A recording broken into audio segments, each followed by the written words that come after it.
Dmitri Mendeleev was born on the 8th of February 1834 in the Tobolsky Governorate of the Russian Empire. He was a chemist and developed the modern periodic table along with Henry Moseley and Lothar Meyer. I'm Meyer. I'm Moseley.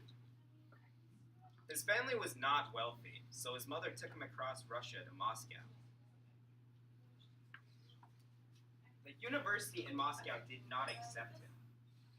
He instead went to St. Petersburg and attended school in St. Petersburg, where he majored in chemistry.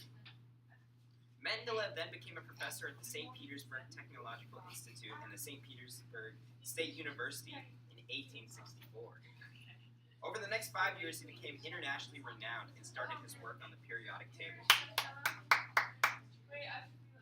which he published in 1869. The next year, he was recommended for the Nobel Prize in Chemistry, but was not officially chosen due to a last-minute change. Mendeleev died in 1907 at the age of 27 in St. Petersburg, Russia, due to influenza. RIP.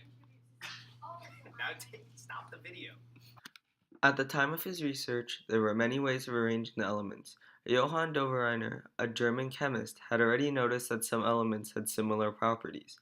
John Newlands had also recently come out with his law of octaves.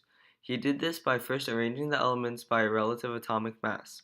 However, he did this with a few transpositions. In this case, transpositions are the repositioning of elements into spots that they would make more sense being in. For example, if one element's atomic mass was less than that of another, but it had properties relating to that of a different row, then it would be moved over to that row.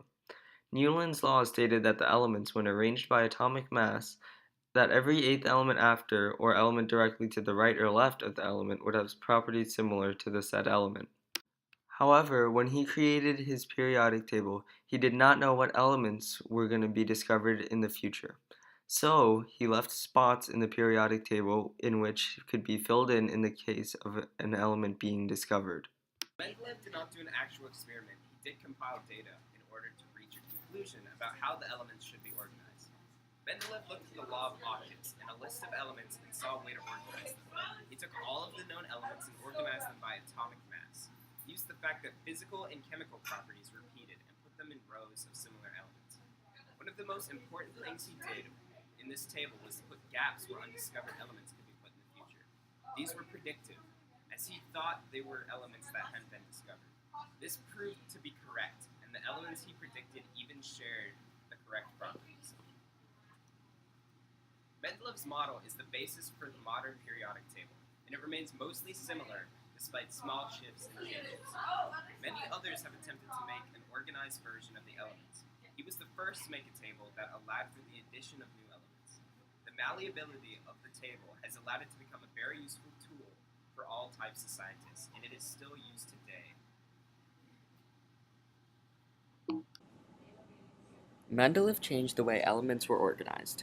5 years before Mendeleev's periodic table, Newland had categorized the elements in order of relative atomic mass. Mendeleev changed Newland's periodic table into his own by grouping elements up based off of similar chemical and physical properties. He put these into columns called periods. He also organized elements based off of atomic mass in left-to-right fashion. The concept of putting elements into columns called periods based off of chemical and physical properties is still used today. However, instead of ordering elements into rows based off of increasing atomic mass, the current periodic table orders the rows by increasing atomic number.